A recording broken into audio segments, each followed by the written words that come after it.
Alrighty, and welcome back to NCTV's Beyond the Whistle podcast, Season 2, Episode 3, March Madness. Chase Harden alongside me, Great Tamasco and Tyler Ofiero. And guys, some exciting stuff going on in the March Madness bracket.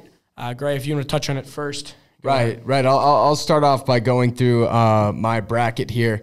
I actually had Alabama winning this one, so obviously I was a little upset when they lost. But really, when I started to break it down, I kind of had more pieces than I thought coming together.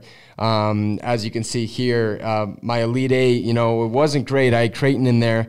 What I think no one predicted was no 1 seeds in that Elite Eight. I think most people probably had a 1 seed somewhere in there. My Final Four, I had UConn, Texas, so close, by the way. Just barely losing that one to Miami. Quite a surprise there. I had Texas in the finals. But this is something I want to break down here. The max points for myself, I'm obviously done here. This is my little bracket pool, 15 people. I finished third, but there was a route to first before that Texas game, and that was Texas makes the chip after beating UConn, which I had in my Final Four, and then Texas loses. So that would have brought me over that number 4 there. But you know what? Third place in the challenge out of 15 people. Shout out Will Langford, whose bracket was last in this challenge, even though he was the one who created it. But you know what? Third place, not bad. Tyler? Yeah, I think so too. That upset of Miami over Texas surprised a lot of people, broke a lot of brackets. I mean, Texas was winning almost the entire game. Miami rallied back.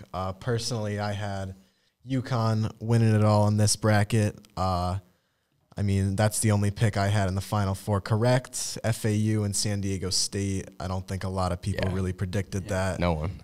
Big shocker there. Miami, I think they'll give UConn a good fight, but I think UConn's going to take it to the chip and take home the natty. What about you, Chase? Yeah, obviously every year we see how mad March Madness is, and if we look at the overall bracket, you look at teams like Princeton, FDU, all these schools, and the funny thing was FDU, just how I saw some funny thing where they were comparing school gyms, Purdue and FDU. Yeah.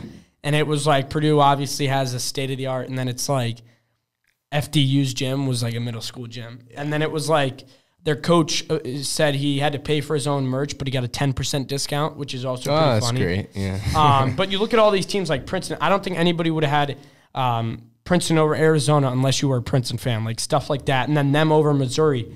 I think everybody's brackets was in shambles after like 25 games or something, which is and then obviously the Final Four, it's like San Diego State versus FAU, Miami versus UConn. I don't think anybody. UConn's the only team in there that's ever made the Final Four. San Diego State, FAU, and Miami have never. But now that we've sort of touched on our brackets, I think we can quickly talk about our Final Four predictions and then who's going to win the chip. I'll go first. I'm taking. I think FAU's been playing extremely well. Yeah. And I want San Diego State to win that, so I'm sort of in a toss-up, but I'll take San Diego State. And then UConn, Miami, I'll take UConn. And then in the national championship, I'll take San Diego State over UConn. Whoa. Wow. Yeah.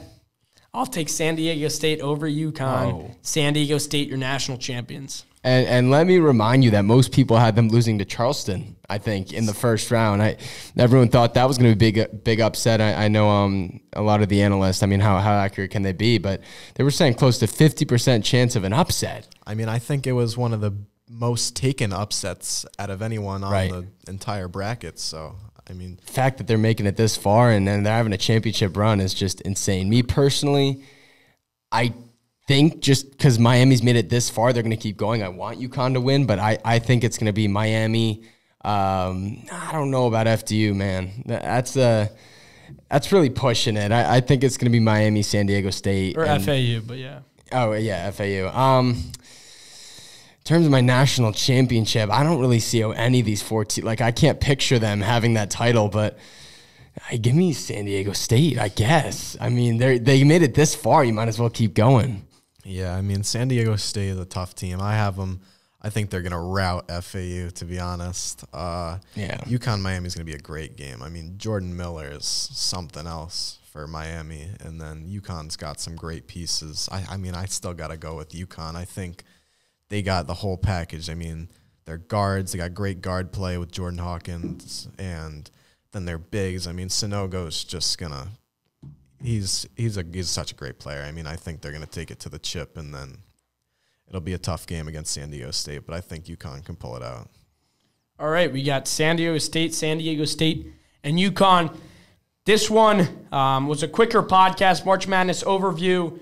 Stay tuned after the national championship. We might have a guest speaker on if a team wins. If not, we'll have similar faces on to talk more about the Final Four games and the national championship. From the NCTV podcast room, Chase Harden, joined alongside me, Great Tamasco and Tyler Ofiero. We say so long, and we'll see you next time.